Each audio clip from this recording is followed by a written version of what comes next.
Hello everyone, Assalamu alaikum. I hope you're all fine. Welcome to Psychology Corner channel, and this is our series of psychology tutorial. Today we are going to study Introduction to Psychology और Introduction Psychology में हम Psychology Foundations पढ़ने वाले हैं। सबसे पहले हम पढ़ते हैं कि साइकोलॉजी क्या है। Psychology is the scientific study of mind and behaviour. Psychology scientific study है हमारी जहनियत और हमारी बर्ताव, मीन्स के हमारे बिहेवियर की। सबसे छोटी और सबसे आसान डेफिनेशन साइकोलॉजी की। There are so many such definitions and we will study that. तो अब हम पढ़ते हैं कि अर्लीस्ट स्कूल ऑफ साइकोलॉजी कौन सी है। Earliest school of thought of psychology है स्ट्रक्चरलिज्म एंड फंक्शनलिज्म। स्ट्रक्चरलिज्म का जो कॉन्सेप्ट था वो विलियम मॉन्टेट ने दिया था, जबकि फंक्शनलिज्म का जो कॉन्सेप्ट था वो विलियम जेम्स ने दिया था। स्ट्रक्चरलिज्म का कॉन्सेप्ट बताता है structuralism focus on understanding the conscious experience through introspection. तो स्ट्रक्चरलिज्म जो है अंडरस्टैंड करता है हमारे कॉन्शियस एक्सपीरियंसेस थ्रू इंट्रोस्पेक्शन। हमारे कॉन्शियस एक्सपीरियंसेस वो एक्सपीरियंसेस जो हमारे शऊर से होते हैं, मतलब कि जिन चीज़ों को हम देख सकते हैं, समझ सकते हैं, महसूस कर सकते हैं, याद कर सकते हैं। कॉन्शियस मीन्स की शऊर, हमारे जो शऊरी हैं। तो हम अपने शऊरी एक्सपीरियंसेस को स्टडी करते हैं, समझने की कोशिश करते हैं थ्रू इंट्रोस्पेक्शन। इंट्रोस्पेक्शन खुद से स्टडी करना, अपनी सेल्फ से ऑब्जर्व करना, खुद को समझना, खुद से देखना।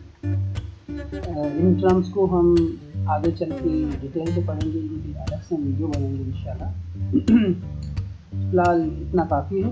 अच्छा, फिर हम आते हैं फंक्शनलिज्म के कॉन्सेप्ट की तरफ। फंक्शनलिज्म एम्फसाइज करता है कि हमारी मेंटल एक्टिविटीज़ किस तरह हेल्प करती है कि हम किसी भी नए एनवायरनमेंट में खुद को एडजस्ट करें। Okay guys, so let's go to another slide. The history of psychology, Freud and psychoanalytic theory. अगर हम हिस्ट्री ऑफ मॉडर्न साइकोलॉजी को देखें जो लेट 80s से शुरू होती है, तो सबसे पहले नाम आता है हमारे पास सिगमंड फ्राइड का। सिगमंड फ्राइड ने जो है सबसे पहले थ्योरी प्रोड्यूस की थी, मतलब सबसे पहले school of thought in modern psychology हमें सिगमंड फ्राइड ने दिया था। वो फोकस करता था unconscious and on childhood experience.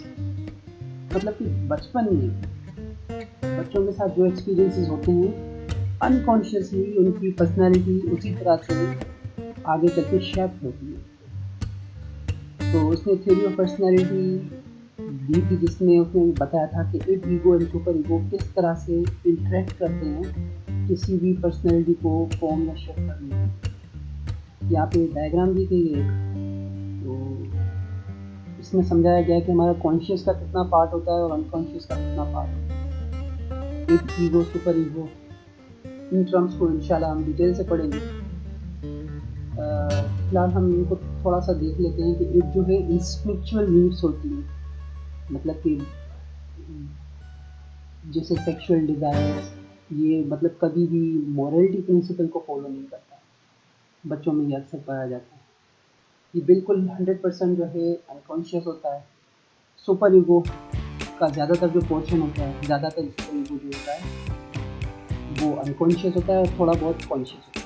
Super ego जो है मॉरलिटी प्रिंसिपल होता है, मतलब कि अपोजिट टू इट ये कोशिश करता है कि हम अपनी इंस्टिंक्चुअल नीड्स को सेपरेट करें और खुद को उन तरह की ख्वाहिशात से बचाएं जो ईग चाहते हैं। जबकि अब ईगो की बात करते हैं तो ईगो जो है इन दोनों को बैलेंस करता है, ये रियलिटी प्रिंसिपल पे बेस करता है। तो इंशाल्लाह हम इनको डिटेल से पढ़ेंगे। फिलहाल इसको इतना ही देखते हैं। एक थ्योरी डेवलपमेंट की दी थी फ्राइड ने, जिसमें उसने बताया था कि oral, anal, phallic, latency, genital, ये तमाम स्टेजेस पाई जाती हैं और इनका भी रोल होता है कि पर्सनैलिटी की पैसेज ऑफ टाइम कैसे डेवलप होती है। शायद इनको हम डिटेल में पढ़ेंगे।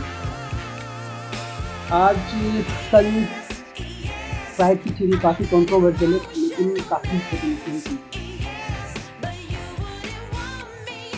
History of psychology, gestalt theory, it is also one of the school of thought of psychology. Gestalt ये अर्ली 90s में दिया गया था बाय गेस्टाल्ट, और ये एग्जामिन करता है perception. This explores the idea that although a sensory experience can be broken down into individual parts, ये बताता है कि किसी भी सेंसरी एक्सपीरियंस को ब्रेक डाउन किया जा सकता है in individual parts, how those parts relate to each other as a whole. ये देखने के लिए कि वो पार्ट्स किस तरह आपस में एक दूसरे से जुड़े हुए हैं, is often what the individual response to. अक्सर लोग उस परसेप्शन को किस तरह रिस्पॉन्ड करते हैं।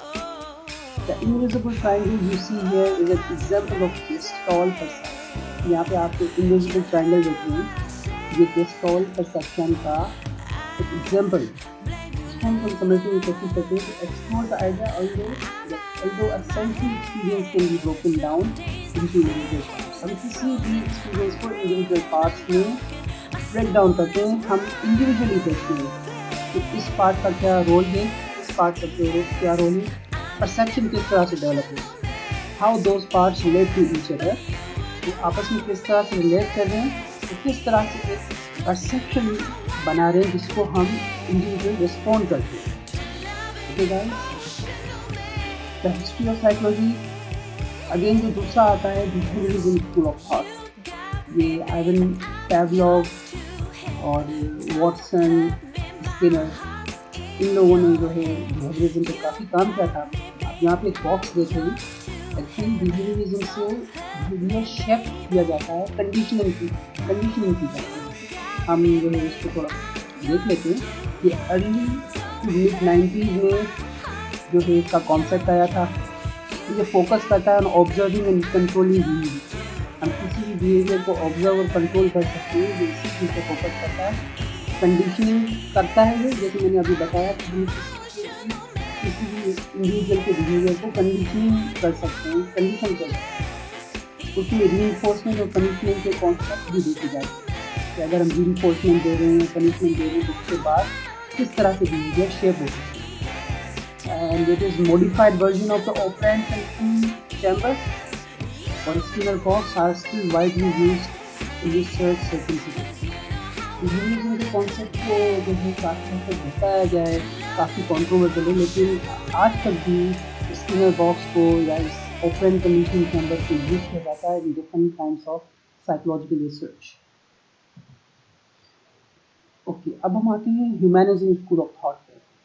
तो ये 1950s में दिया गया था। इसमें Abraham Maslow and Carl Rogers ने काम किया था इस पर। ये फोकस करता है on the potential for good that is innate to all humans. मतलब कि जो अच्छाई है इंसानियत में, वो इसी पे ही फोकस करता है, मतलब कि इंसान अच्छे से अच्छा क्या कर सकता है। It emphasizes the whole person and views people as able to take the lead in their own therapy। ये emphasize करता है एक इंडिविजुअल पे, पर्सन पे, कि वो कैसे लोगों को देखता है, वो अपने आप को किस तरह से ठीक कर सकता है। इसीलिए इसने सेल्फ एक्चुअलाइजेशन का कॉन्सेप्ट दिया था। और सेल्फ एक्चुअलाइजेशन कुछ ही लोग पहुंच सकते हैं, वो लोग जो उससे अर्लियर स्टेजेस को कामयाबी के साथ पास कर लेते हैं। सबसे पहली जो स्टेज आती है फिजियोलॉजिकल नीड, जिस तरह हम इस डायग्राम में देख सकते हैं मैस्लो हायरार्की ऑफ नीड्स में। सबसे पहले फिजियोलॉजिकल नीड्स आती है, जिसमें फूड, वाटर, शेल्टर, वार्मथ। जब ये नीड्स पूरी हो जाती हैं, जब ये नीड्स मीट हो जाती हैं, उसके बाद फिर सिक्योरिटी, जिसमें सेफ्टी, एम्प्लॉयमेंट, एसेट्स, फिर ये चीज़ें आती हैं। एक बार हमें फूड, वाटर, शेल्टर, वार्मथ मिल गया फिजियोलॉजिकल नीड में, फिर हमें क्या चीज़ रिक्वायर्ड होती है, नीड होती है सेफ्टी, एम्प्लॉयमेंट, एसेट्स चाहिए होती है। जब ये भी हमारी नीड्स मीटअप हो गई, उसके बाद हमें सोशल सिक्योरिटी एक तरह की चाहिए होती है। सोशल सिक्योरिटी किस तरह से आती है, हमें फैमिली से आती है, फ्रेंडशिप से, इंटीमेसी से या बिलोंगिंग से। जब ये भी हमारा जो है स्टेज मीटअप हो जाता है, जब हम इस स्टेज से भी मीट कर लेते हैं उसके बाद हमें सेल्फ एस्टीम की रिक्वायरमेंट होती है, हमें एस्टीम चाहिए जिसमें सेल्फ वर्थ, accomplishment, कॉन्फिडेंस, ये चीज़ें आती हैं। Once all these stages are past, जब ये तमाम स्टेजेस पास की जाती हैं उसके बाद जो है इनर फुलफिलमेंट होती है जिससे हम कहते हैं सेल्फ एक्चुअलाइजेशन के लोग पहुँच पाते हैं। बहुत ही कम लोग सेल्फ एक्चुअलाइजेशन पे पहुँच पाते हैं क्योंकि बहुत कम लोगों की ये तमाम जो अर्लियर नीड्स हैं वो फुलफिल हो पाती हैं। Then comes another school of thought known as cognitive psychology. ये मिड 90s में इसका कॉन्सेप्ट दिया गया था और it accepts the use of scientific method and generally rejects introspection as a valid method of investigation। ये कहता है कि ये साइंटिफिक मेथड्स को एक्सेप्ट करता है और इंट्रोस्पेक्शन क्योंकि इतना साइंटिफिक नहीं है, बंदा जो खुद से स्टडी करता है अपने आप से ऑब्जर्व करता है अपने बिहेवियर्स को, वो इतना वैलिड नहीं होता क्योंकि उसमें बायसेस आ जाते हैं। तो ये बताता है कि कॉग्निटिव साइकोलॉजी जो है वो साइंटिफिक मेथड्स को एक्सेप्ट करती है जबकि इंट्रोस्पेक्शन को रिजेक्ट करती है। It acknowledges the existence of internal mental states. ये किस बात को मानती है कि there are internal mental states unlike behaviour psychology. जिस तरह के बिहेवियर साइकोलॉजी की इस चीज़ को नहीं मानते कि देयर आर मेंटल स्टेट्स, लेकिन जबकि इस कॉग्निटिव साइकोलॉजिस्ट कहती हैं कि there are internal mental states. Okay, the major areas of research include perception. Cognitive psychology में जो मेजर एरियाज हैं उसमें सबसे पहले जो आता है परसेप्शन, किस तरह डेवलप होता है, मेमोरीज किस तरह से बिल्डअप होती है, कैटेगराइजेशन हम लोग किस तरह से करते हैं, नॉलेज रिप्रेजेंटेशन किस तरह से होती है, न्यूमेरिकल कॉग्निशन किस तरह होती है, लैंग्वेज किस तरह से डेवलप होती है और शेप्ड होती है, और हम कैसे सोचते हैं। ये तमाम जो एरियाज हैं कॉग्निटिव साइकोलॉजी के अंदर आते हैं। इसमें जो सबसे पहले ज़्यादातर नाम आता है जिम राइट का नाम आता है। Okay, early schools of psychology still active and advanced beyond early ideas. ये तमाम वो कॉन्सेप्ट है जो हम पीछे पढ़ के आए हैं, इसको आप देख लें, ये चीज़ें हमने पीछे अभी पढ़ी हैं। हम आगे चलते हैं। 5 साइकोलॉजिकल डोमेन्स, ये चीज़ें भी अभी हमने अभी स्टडी की हैं, तो अभी हम इनको ओवरव्यू कर लेते हैं। Biological, cognitive, developmental, social and personality, mental and physical health. Biopsychology neuroscience जिसमें सेंसेशन कॉन्शियसनेस आ जाता है। Cognitive perception, thinking, intelligence, memory, developmental learning, life span development, social and personality जिसमें सोशल पर्सनैलिटी, इमोशन, मोटिवेशन आ जाती है। Mental physical health, abnormal therapies, stress, lifestyle and health. इनको आप देख लीजिएगा क्योंकि ये चीज़ें हमने अभी अभी पढ़ी है। तो बायोलॉजिकल में हम हर बिहेवियर को देखते हैं कि हम उसका बायोलॉजी के साथ क्या रिलेटेड है, रिलेशनशिप है, किस तरह से वो बायोलॉजी से रिलेटेड है। हाँ, आप जो है साइकोलॉजी में एक टर्म पढ़ेंगे रिडक्शनिज्म। रिडक्शनिज्म में हम ये करते हैं कि हम हर बायोलॉजिकल फेनोमेना को या बिहेवियर को through the view point of biology देखते हैं कि हमारे न्यूरॉन्स किस तरह से एक्टिव हुए, किस तरह से जो है हमने इस बिहेवियर को सरअंजाम दिया। कॉग्निशन में हमने वही जो अभी पढ़ा कि हमने परसेप्शंस किस तरह डेवलप होते हैं, हम किस तरह सोचते हैं, इंटेलिजेंस किस तरह काम करती है, मेमोरीज किस तरह से शेप होती हैं। Developmental psychology very important area कि with the passage of time जब इंडिविजुअल बिल्कुल मदर के वूम में होता है, जाते जाते जिंदगी के तमाम स्टेजेस पार करके जब डेथ स्टेज तक पहुंचता है, इस दौरान वो साइकोलॉजिकली किस तरह से डेवलप हो रहा है, किस तरह से उसमें डेवलपमेंट्स आ रही हैं, उसका बिहेवियर किस तरह फॉर्म हो रहा है, किस तरह उसकी पर्सनैलिटी फॉर्म हो रही है, ये तमाम चीज़ें डेवलपमेंटल साइकोलॉजी में देखी जाती हैं।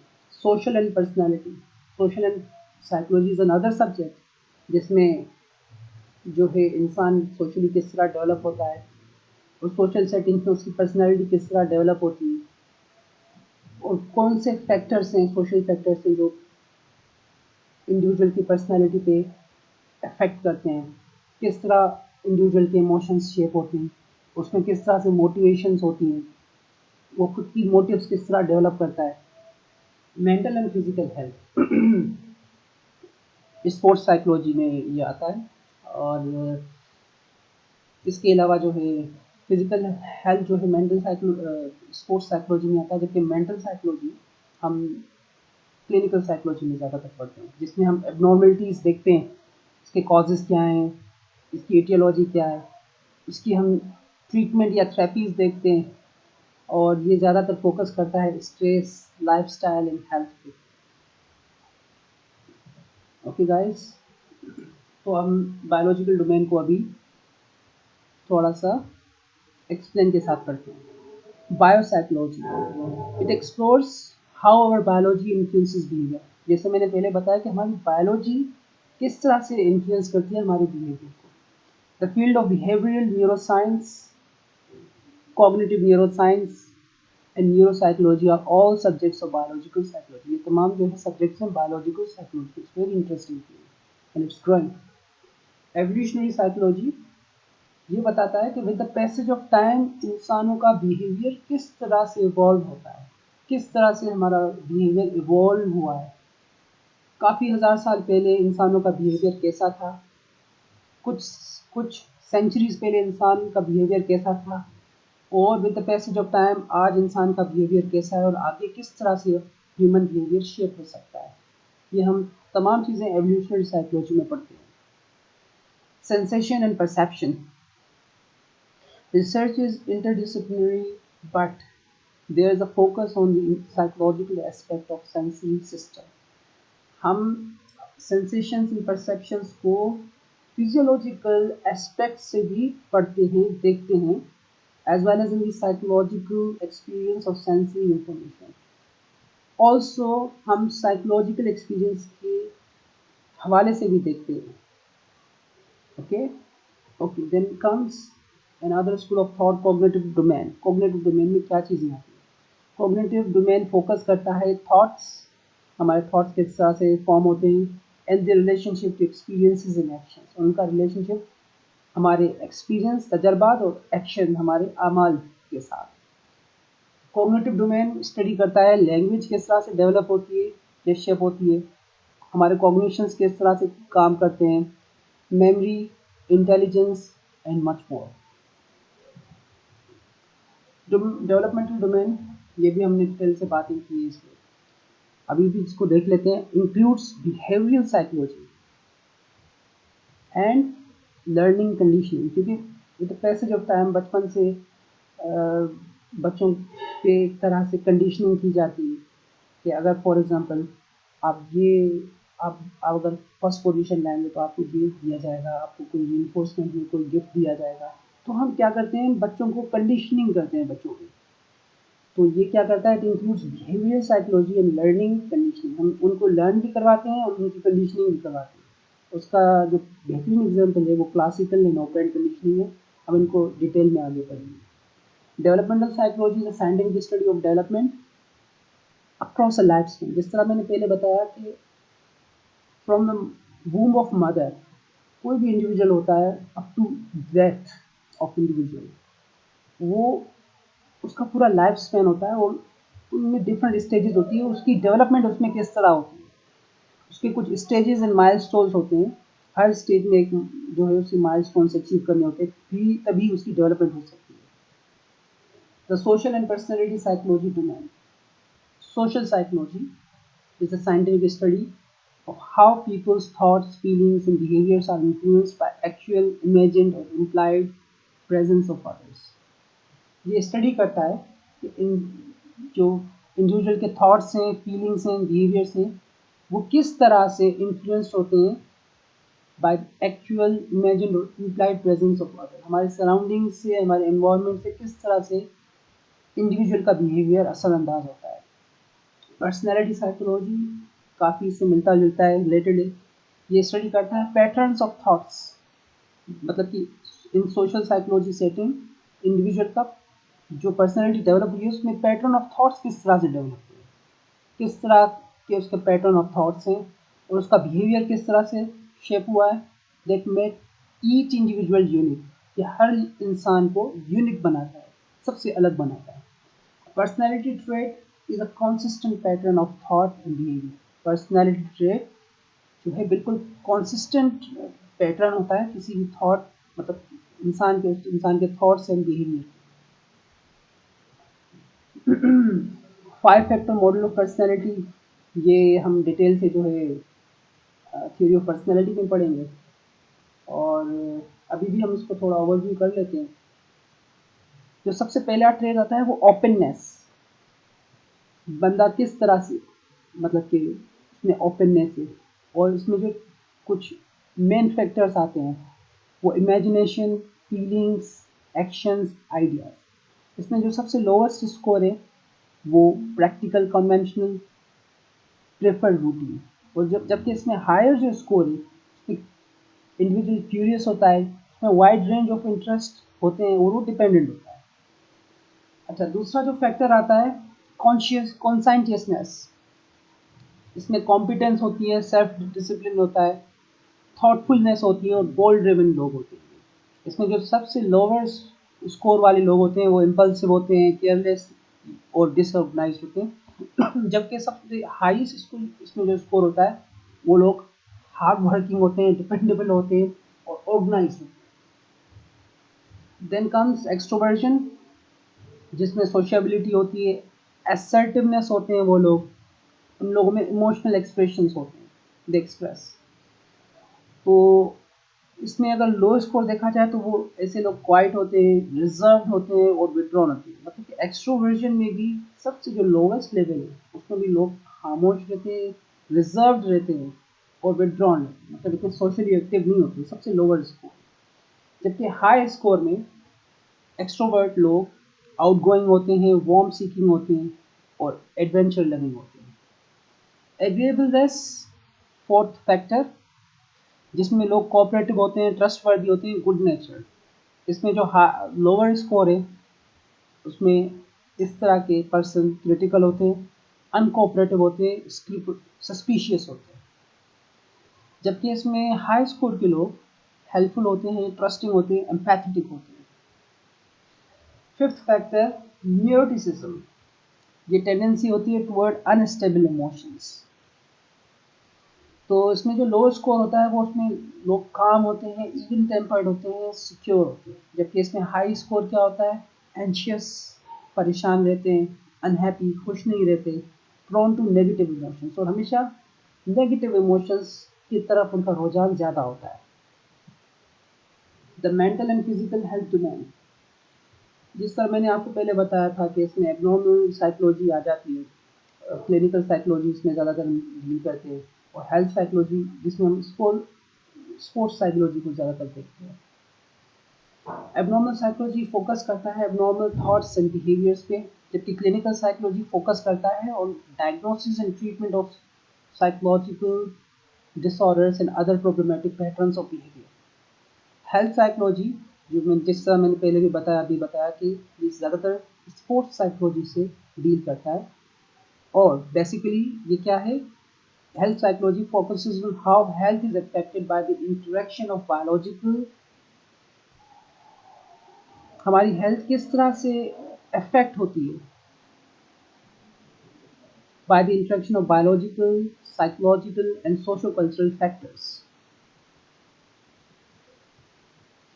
Other subfields in psychology, they are also very important, जिसमें इंडस्ट्रियल ऑर्गेनाइजेशनल साइकोलॉजी आती है, और industrial organisation psychology applies psychological theories, principles and research findings in industrial and organizational setting. क्योंकि किसी भी ऑर्गेनाइजेशन में या किसी भी इंडस्ट्री में लोग काम करते हैं, स्टाफ जो है वहाँ पे काफ़ी बड़ा होता है, और तो उन लोगों का आपस में इंटरेक्शन कैसा हो और वो पॉजिटिवली किस तरह प्रोग्रेस करें, उनका किस तरह बिहेवियर हो कि वो positively on daily basis improvement की तरफ जाए, अपने लिए भी और ओवरऑल ऑर्गेनाइजेशन के लिए भी। Forensic psychology applies the science and practice of psychology to the justice system. काफ़ी स्कोप है इसका भी। ये क्या करता है, forensic psychology applies the science and practice of psychology to the justice system. काफ़ी जो है इसमें, इसको हम कह सकते हैं कि ये इन्वेस्टिगेटिव साइकोलॉजी है। काफ़ी सारे जो क्रिमिनल रिकॉर्ड्स होते हैं उसमें वो स्टडी किए जाते हैं और प्रिडिक्शन की जाती है कि कहाँ जो है इस तरह का बिहेवियर इवॉल्व हो सकता है। हमारी सोसाइटी में इसका काफ़ी अहम रोल है, इसलिए इसको बताया गया कि ये जस्टिस सिस्टम को प्रैक्टिस करता है। स्पोर्ट्स एंड एक्सरसाइज साइकोलॉजी, जो मैं पहले भी बता चुकी हूँ, काफ़ी हद तक ये हेल्थ साइकोलॉजी से रिलेटेड है और ये फोकस करता है interactions between mental and emotional factors and physical performance in sports, exercise and other activities. Why study psychology, psychology को क्यों पढ़ा जाए? इसमें हम लर्न करते हैं critical thinking and communication skills.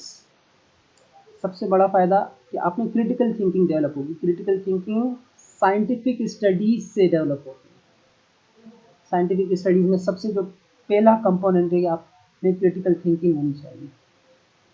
मतलब कि वाई, हाउ, विच, व्हेन, ये तमाम चीज़ें आप इनको क्रिटिकली देखें और इसमें आप जो है कम्युनिकेशन स्किल्स आप लोगों में डेवलप हो जाती है। कोई भी अगर साइकोलॉजी को स्टडी करता है, आप नोट करेंगे उनकी कम्युनिकेशन स्किल्स बहुत इम्प्रूव्ड होगी।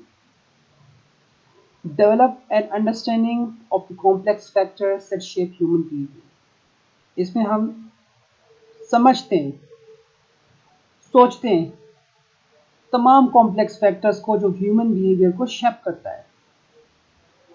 Useful in all fields of work, ये तमाम फील्ड्स ऑफ वर्क में काफ़ी हद तक यूजफुल है। क्योंकि जैसे हमने ऑर्गेनाइजेशनल साइकोलॉजी पढ़ा, उसमें देखा कि वो लोगों का आपस में इंटरेक्शन स्टाफ का कैसा है और उसमें हाई अथॉरिटीज़ का क्या रोल है और how they are interacting with each other, how they are useful for organisation and for society. ये तमाम चीज़ें देखी जाती हैं ऑर्गेनाइजेशनल साइकोलॉजी में। अच्छा, और open doors to a variety of career paths, क्योंकि इसका स्कोप बहुत बड़ा है। इसमें हमने इसकी सब फील्ड्स देखी और इसके स्कूल्स ऑफ थॉट देखे, काफ़ी मतलब कि इसका बड़ा स्कोप है। ये यहाँ पे दिखाया गया है कि how would psychology be helpful in each of these careers. इसका स्कोप क्या है? ये रिसर्च की गई थी top organise occupations and find graduates with a BA in psychology. इसमें आप देख सकते हैं कि mid and top level management, executive administrator, sales में इसका काफ़ी डिमांड है। सोशल वर्क, काफ़ी सारी social organisations, NGOs are working and they require psychologist. Other management positions में भी इसकी काफ़ी रिक्वायरमेंट होती है।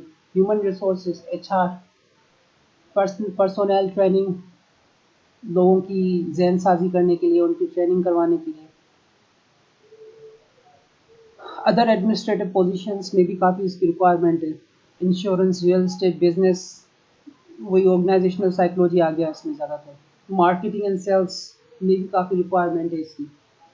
और हेल्थ केयर ज़्यादातर क्लिनिकल साइकोलॉजी के डोमेन में आता है कि इसमें नर्स, फार्मासिस्ट, थेरेपी, उनको कैसे ट्रेन किया जाए और पेशेंट्स को किस तरह देखा जाए। फाइनेंस, अकाउंटेंट, ऑडिटर, किस तरह से डिसीजन मेकिंग की जाए for benefit of organisation and society, future aspects के हवाले से। ओके गाइस, तो आज हमने ये चीज़ें देखी, इन चीज़ों को हमने पढ़ लिया।